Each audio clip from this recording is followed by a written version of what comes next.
amigos, bom dia, amigas. Sextou com um gosto diferente. Hoje iniciamos o mês de setembro. Falta apenas 3 meses para acabar o ano e nós temos aí já notícia que recebemos aí pelas redes sociais que o querido Papa Francisco vai lançar uma segunda encíclica verde, uma Laudato Si parte 2. Eu, olhando aqui os escritos, parei para pensar, será que nós, cristãos católicos, não falo nem dos evangélicos, protestantes, não entendemos a mensagem da Laudato Si? Talvez não, talvez alguns cristãos ainda não percebam o quanto o clima está sendo vilipendiado. E aí eu lembro do querido Papa Francisco, quando ele fala que a Terra também é um ser vivo que precisa ser cuidado. E também lembro de Leonardo Boff falando em Nova Iguaçu que a Terra é uma mãe, e a mãe merece ser respeitada e cuidada. E que devemos olhar para o irmão não com um olhar de competição, mas com um olhar de cuidado. Se nós olharmos o olhar de um para o outro com cuidado, as coisas irão melhorar. Essa semana é a Semana da Pátria.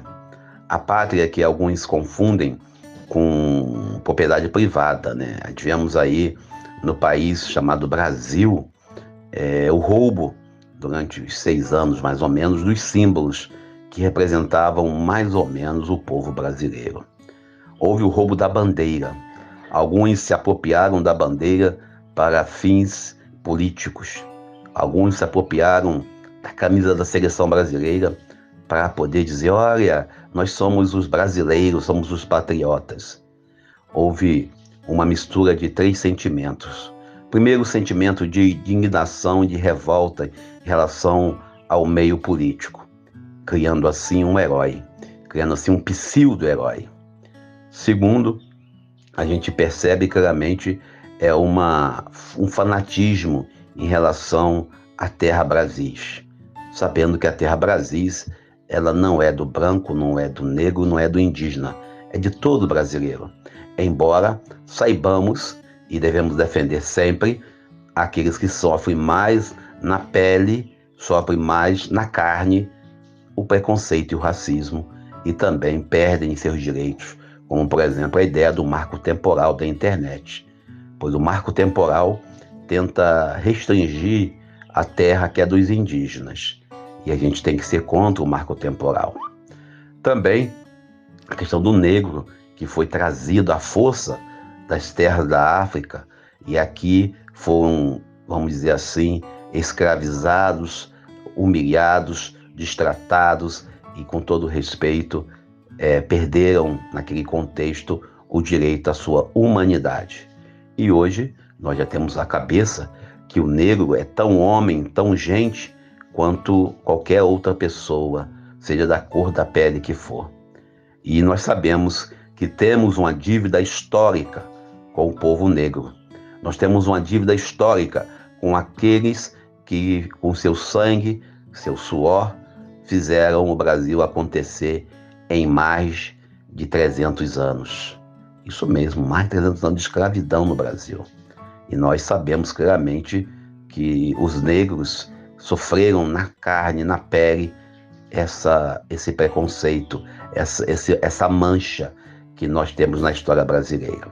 E o terceiro, nós devemos entender, né, e respeitar que essas pessoas fizeram foi simplesmente perderem a noção da realidade. Perderam a noção da realidade.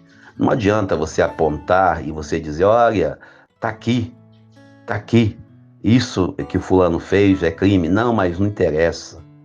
O que interessa é que isso ou aquilo é crime e isso também é justificável. Então, ser patriota envolve você ter amor à terra, envolve você ter respeito ao povo em que você faz parte, envolve você defender a democracia. Talvez alguns não entendam isso, talvez alguns não respeitem isso. A democracia que vale é aquela que me favorece na cabeça de uns e outros. A democracia que serve é aquela que defende a minha igreja, defende o meu modo de ver a realidade. A democracia que serve é aquela que fala em nome de Cristo, mesmo Cristo sendo oposição àquela fala que a pessoa diz que é de Cristo. E a gente olha hoje o Evangelho dessa sexta-feira, o Evangelho de Mateus capítulo 25, versículo 1 ao 13. O interessante é que nós entramos no Evangelho escatológico, lá no capítulo 24, e vamos até o capítulo 25 inteiro, falando da escatologia, dos novos tempos que virão. E aqui nesse capítulo 25 e no capítulo 24, nasce a proposta da nova vinda do Messias. Nós já falamos ontem que os judeus acreditam que virá o Messias, que irá, vamos dizer assim, recolocar o povo de Israel no seu devido lugar. Os judeus creem que o Messias virá para poder resgatar, para poder nos ajudar a formar novamente o povo judeu. Os cristãos, sobretudo os cristãos, eles acreditam e creem, também os muçulmanos acreditam nisso, que Jesus voltará para... Aí você vai ver aqui Jesus falando quando ele vai voltar. Uma das preocupações que nós temos, e eu falo nós porque eu também tenho essa preocupação, o que nós temos é com o nosso futuro, é com o dia de amanhã.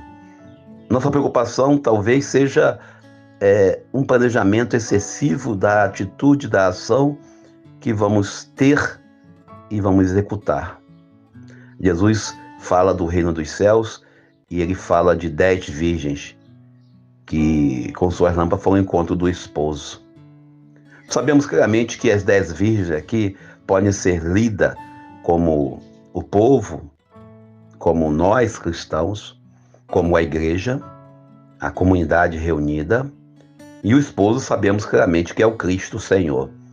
Sabemos que o esposo é aquele que vem ao encontro. E aí Jesus fala que 5 eram insensatas e 5 eram prudentes. A insensatez colocada por Jesus é você achar que tudo que você faz não tem consequência para depois. A insensatez colocada para Jesus, estamos aí vivendo hoje, devido à insensatez de uns e outros, a insensatez em achar que iriam resolver na base do cacete, desculpe o termo, os problemas do Brasil. E nós temos aí, durante 25 anos, 20 anos, vivemos a ditadura militar, onde tudo era proibido. A insensatez envolve você eleger um líder, eleger uma pessoa, esse vai resolver o problema. É você trabalhar com um símbolo. Ah, não, esse agora. E nós temos aí o povo que diz que nós somos todos Moro, somos todos Cunha, e somos todos, esse nome aí que se pensou. E no final da história percebemos claramente que esses aí só se revelaram incapazes de entender o que é ser brasileiro. O interessante é que as 5 eram sensatas. Ou seja, nós seres humanos às vezes tomamos atitude na base da pressão. A gente, quando vê esse caso aí de você ter sensatez, envolve você pensar que tudo que você faz tem uma consequência. E aqui vale apenas a gente, já terminando nossa fala, lembrar do método ver aos olhos de Cristo, iluminar ou julgar aos olhos de Cristo e agir de acordo com a vontade do Cristo. Essa é a sensatez que nós devemos adotar em nosso dia a dia. Jesus, quando ele conta essa parábola, ele está dizendo, olha, não adianta você pensar que vai demorar. O Evangelho de Jesus nos convida a viver em retidão, em vigilância, prontos para a ação. Primeiro, pronto para receber o prêmio com a nossa morte natural, que pode acontecer a qualquer momento. E segundo, para o grande dia do julgamento final, quando Jesus voltará. E ele voltará na parousia para reunir os seus e convidá-los a morar com ele. E eu fico por aqui, iniciando o mês de setembro, pedindo a Deus que nos abençoe nesse mês que inicia. Eu sou Daniel Nonato.